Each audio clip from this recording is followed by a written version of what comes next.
Assalamualaikum warahmatullahi wabarakatuh. Rahayu Sagung Dumadi. Yeneng tawang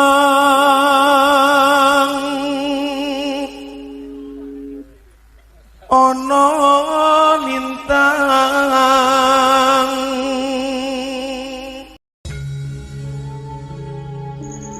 di tengah hiruk pikuk Kabupaten Bekasi terdapat sebuah oasis sejarah dan spiritualitas yang tersembunyi. Saung Ranggon namanya.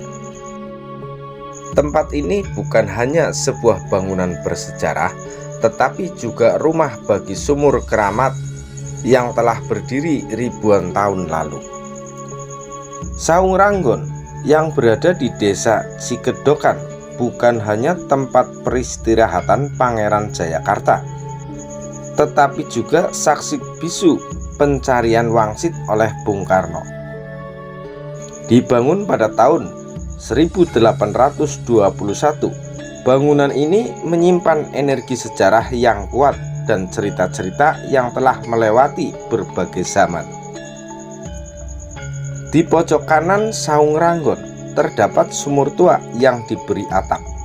Sumur yang konon merupakan pemandian para bidadari. Sumur ini tidak hanya dikenal karena khasiat airnya, tetapi karena kisah-kisah mistis yang menyertainya. Bung Karno sendiri pernah bertapa di sini, mencari wangsit untuk memimpin bangsa ini. Sri Mulyati, kuncen berusia 70 tahun, mengungkapkan bahwa sumur ini dijaga oleh Siti Komala, makhluk astral yang dipercaya sebagai ibu putri dengan 7 putri bidadari.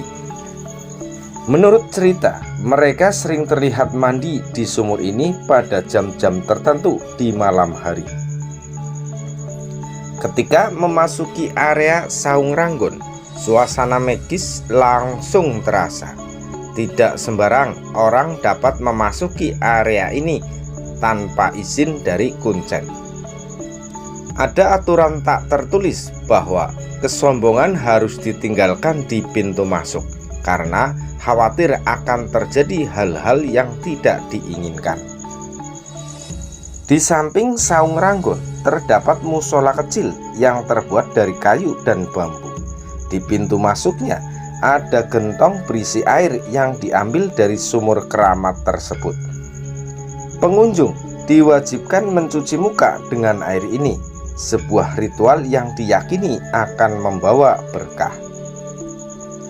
Sebelum menjadi cagar budaya, area ini pernah menyaksikan penampakan kereta kencana kuda berwarna putih yang muncul setiap pukul 1 malam hari. Cerita ini menambah aura mistis Saung Ranggon yang dulunya adalah hutan belantara. Sumur keramat Bung Karno di Bekasi adalah jendela menuju masa lalu yang penuh misteri dan spiritualitas. Kisah-kisah yang terjaga di dalamnya mengajak kita untuk merenung dan menghargai sejarah bangsa. Saat Anda menjambangi Saung Ranggon, Anda akan merasakan suasana yang berbeda. Tidak semua orang bisa sembarangan masuk ke area ini.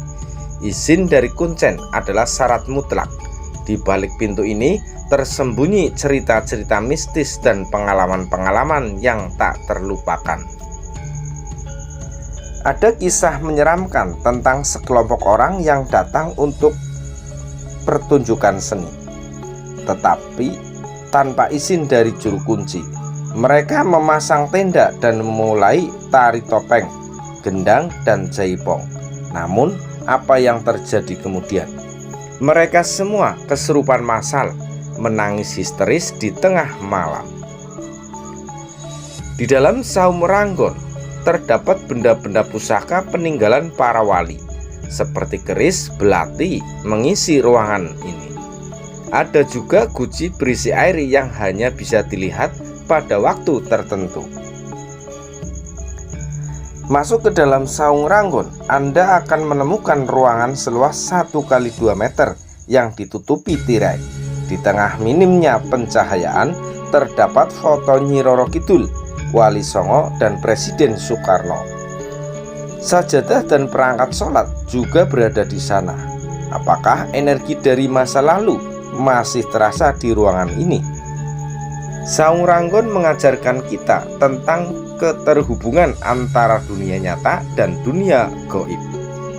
Kita perlu menghormati tempat-tempat bersejarah dan mengambil pelajaran dari pengalaman para leluhur kita.